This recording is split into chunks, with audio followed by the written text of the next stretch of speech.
Drøvtyggere er en stor familie, der består af køer, får, geder, hjorte, gnuer, bøfler og giraffer. Drøvtyggernes naturlige føde er græs, som de sluger, og senere gylper de græsset op for at tygge det en gang til. Dette kaldes drøvtygning. Køer bruger 7-8 timer om dagen på at æde og op til 10 timer om dagen på at drøvtygge. Koen har ikke fortænder i overmunden. I stedet har den en tandplade. Koen griber fat med græsset med dens lange tunge. Derefter skærer den græsset over ved at køre det mod de forreste tænder i undermunden og tandpladen i overmunden. Med tungen ruller koen så det afskårne græs til en foderbolle, der sluges ned i vommen. Senere, når koen har lagt sig for at tygge drøv, gylper den foderbollen op og tygger på den ca. 70 gange. Derefter synkes græsset igen, denne gang ned i næbmaven. Herfra går foderet videre til de næste maver.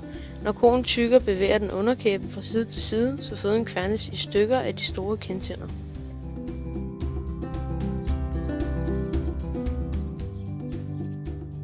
Koen har 4 maver: vom, netmaven, bladmaven og løben. Føden tygges let, blandes med spyt og synkes ned i vom.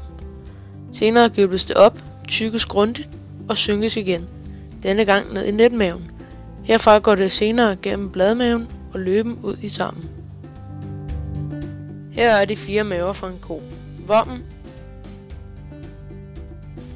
netmaven, bladmaven og løben.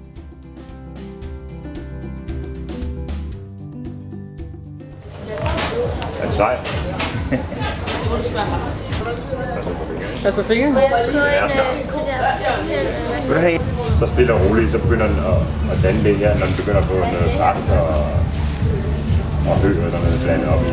Så begynder den at udvikle det her, og det bliver ved med at udvikle sig også, mens den bliver op til den bliver god. Det bedste, så er koen simpelthen landmandens største fokus. Koen bruger det meste af dagen på at spise og tygge drøv. Koen er en drøvtygger, og det betyder, at den ikke tygger sin føde særlig omhyggeligt, mens den spiser. Føden tygges let, blandes med spyt og synkes. Senere gylpes det op, tygges grundigt og synkes igen.